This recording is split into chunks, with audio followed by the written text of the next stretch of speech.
Redshift ideas don't explain the origin of our earthly domain. It's Rhyme and Reason 434. There's a rhyme and reason for your life. There's a rhyme and reason why you're... Hey there, Tony here. And as you might have been able to tell from the opening, this episode is a little deeper dive than the poetic or lyrical, creative kind of things. Although there's a lot of creativity involved in this, especially talking about Redshift. And you think, what in the world? What? Redshift? What does that have to do with rhyme and reason?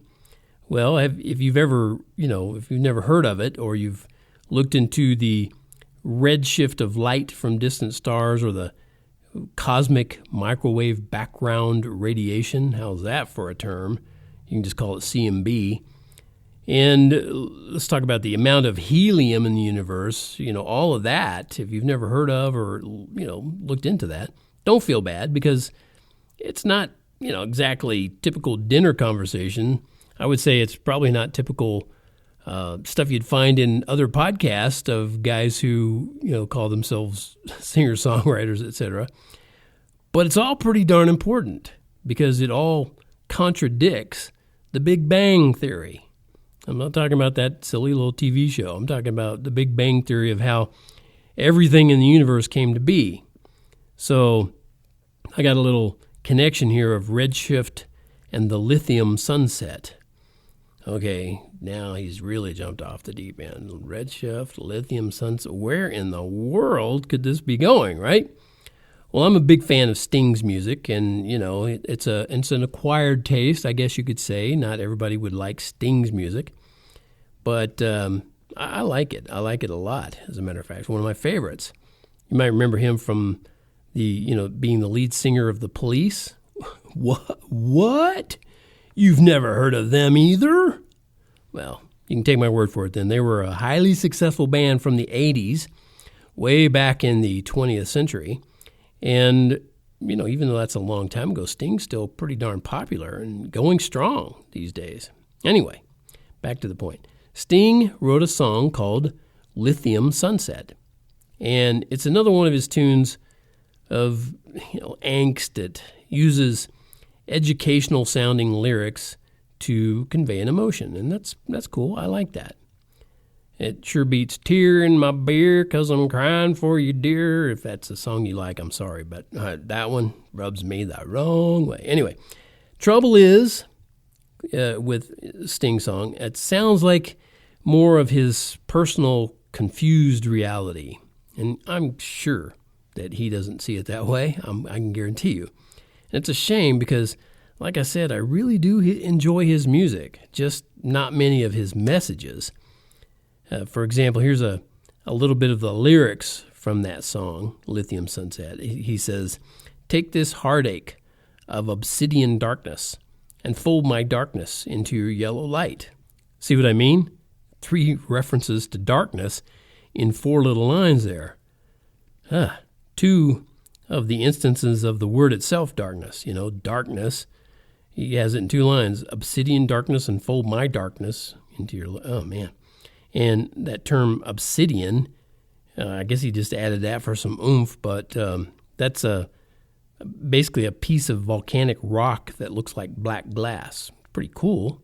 And I guess he's, thinking of his heart as taking on the look and feel of cold black glass. Anyway. Okay, Tony, but what in the world does Sting song have to do with this whole Redshift thing? Oh, yeah, Redshift. Well... The song actually only has a little bit to do with it, and as in a little bit of lithium, okay? Lithium Sunset, we're kind of tying it together here now. Literally, according to the Big Bang predictions, there should be loads of lithium in and around our galaxy, but there's only a little, relatively speaking. I mean, it's a giant universe, and, but it's just one of the elemental problems with the Big Bang Theory. And there's some serious discrepancies with helium and antimatter and the CMB, which I mentioned before. You want me to actually name it again? Really? You're going to make me go there? Okay, CMB. All right, I'll stick with the CMB. But all of those are, in short order. There's not a lot of them. But many of the Big Bang problems that, say that there should be a lot of that stuff going on in the universe, a lot of those problems can actually go away if and when scientists look at the complex design in the universe and, approach it with a designer perspective. What if somebody was actually trying to make this universe? What would it look like? What could we expect if somebody was designing it? Let's approach it from that perspective. What am I doing, Jimmy Stewart here? Okay, so much falls into place and makes sense when you can ask questions based on design. Trouble is, the whole designer idea means God might actually exist. Oh my goodness. Evolutionists who have problems with absolutes, they believe God absolutely cannot exist. To say he does makes them see red.